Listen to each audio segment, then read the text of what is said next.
What's up, everybody? PG Braun here, president of Blackstone Labs. So this is my second stop of the day. I'm here at FTX Wellness. I'm seeing my buddy, Dr. Sem. Who's been working on me lately. He's very close to the office, so it's very efficient for me.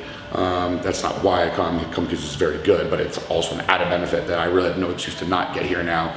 Whereas with my buddy, Dr. Nick Ruggiero, who you guys know is one of my best friends, he's just an hour away. It's just unrealistic for me to be able to get over there to them. It's nothing to do with me not loving how he works on me. So this is a combination of good service plus efficiency, just getting some maintenance work today that everybody should do.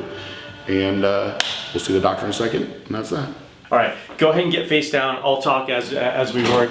Generally with chiropractic, what we're taught in school is that the spine is the end all be all with everything. So if you can get this balanced, you can get everything else to sort of work right around it. That's not complete BS, there's something to that, but what I found when I was kind of in my residency, when I was working in outpatient clinic is, you can go ahead and adjust this all day long, but if you just do that, you're gonna be stuck going to the chiropractor time and again. So what I try and do on top of the adjusting is I try and get the muscles balanced out. I looked at the flexors, the extensors, the external rotators, internal rotators, whatever action these muscles have to do, we want to make sure that they're actually doing them. Because if they're not, if something is unbalanced in some way, the body's going to compensate. And one of the compensations that occurs are bones, quote unquote, come out of place. So if you just go and stick them back in and don't do anything about that imbalance, you haven't really, as a doctor, you haven't really done your job. You're just sort of keeping them in the system, and you just tell them, come back 3 times a week for 6 months and you'll be fine. That's bullshit to me. I want to go in and figure out what's going on, get that imbalance taken care of so that you can get the person foundationally better. Now, when you're working with an athlete, you have issues that become ongoing because there's so much wear and tear that happens in season, off season. It's just constant training. So you have to make sure and keep that dialogue open. See what their training's like, see what their programming's like, and see what else you got to do to help them out. Definitely not as bad as I was last week. Yeah. Last week my hips were really bothering me. I didn't do any cardio while I was at the Arnold. Okay. I did work out the first night. Obviously the plane's kind of like locking up as well. Being on my feet, getting dress shoes from 8:30 till 5:30ish every day. It's not exactly the most comfortable thing. No. So really my low back and my knees were super achy after this weekend, but last week my hips were really bad, and they're not, as of right now, they're not bad. I got a good massage from Tristan on Monday. I'm getting a massage today. Good. Alright, I'm use the theory gun on you.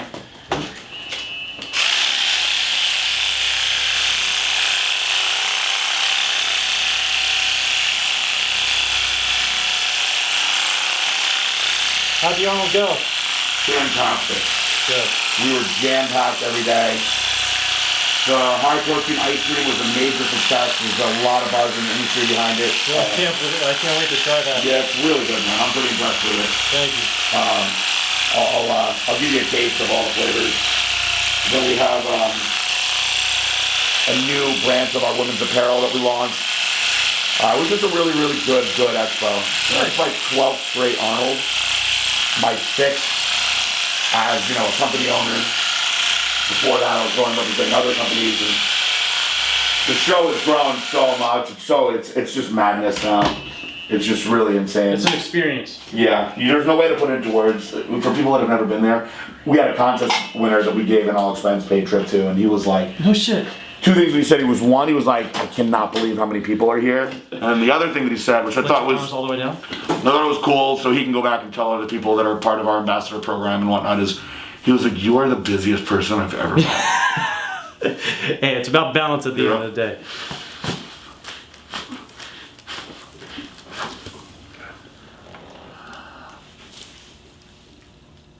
Come on your right side for me. But you're in town for a while, right? Yeah, I'm here for about a month, so I'd like to get back into trying some stuff with the dry needling and stuff. Get in a couple times a week if I can.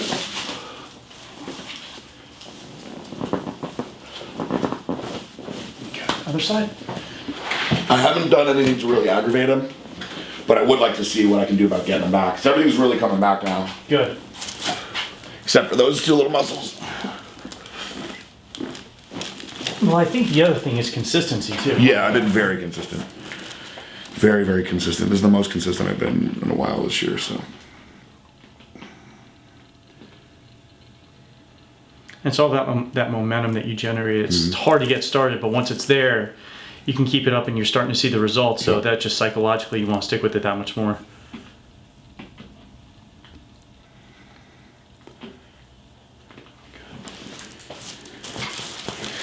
I think when you're a little older too, I've learned now, I have a different perspective on it. I think that you need 30 days to truly get into the swing of things, but it's really not, because I'm into like week, I think 7 now, of full straight consistency, like every day in the gym, going all out, to where you actually see the improvements. Really?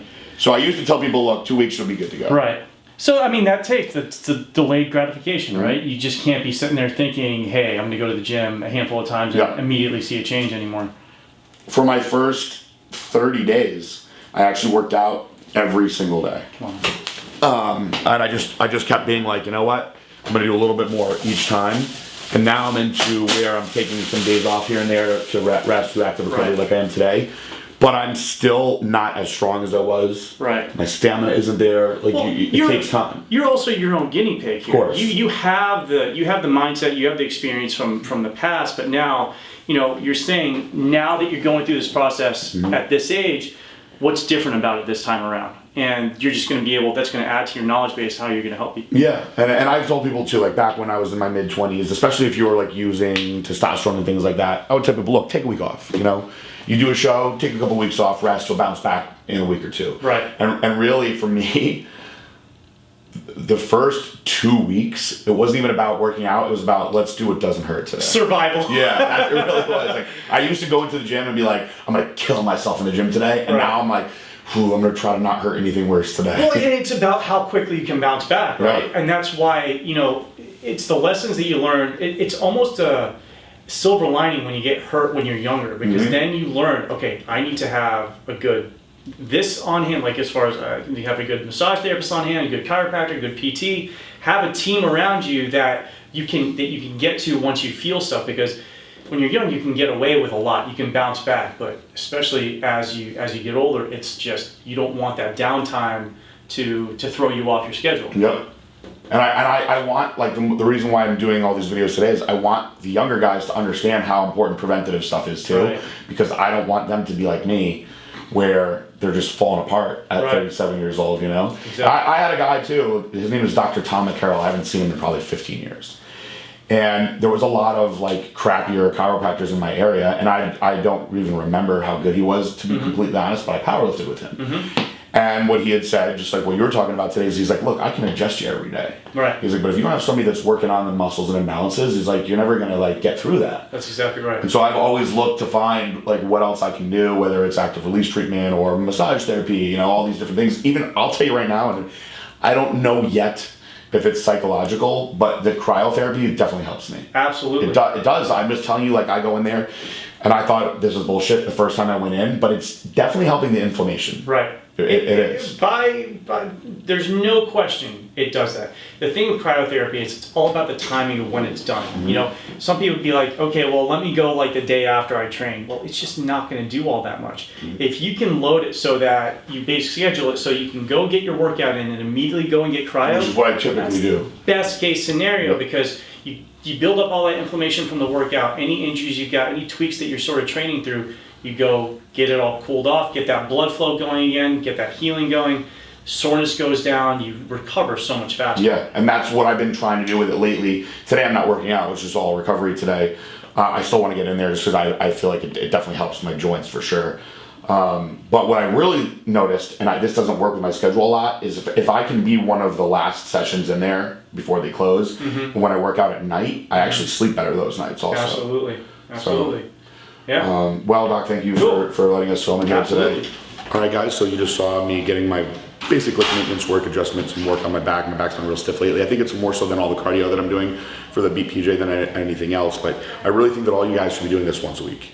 And if you've got serious muscle injuries like I do with my shoulders, you guys probably remember we did an old video on dry needling, which I'm gonna get back into again, try to activate these rear delts to fire again. It's the one thing that's really throwing my physique off. But for now, I'm really more so looking to just stay in one piece and be able to keep training really hard. And that's what we did today. Next up, cryotherapy.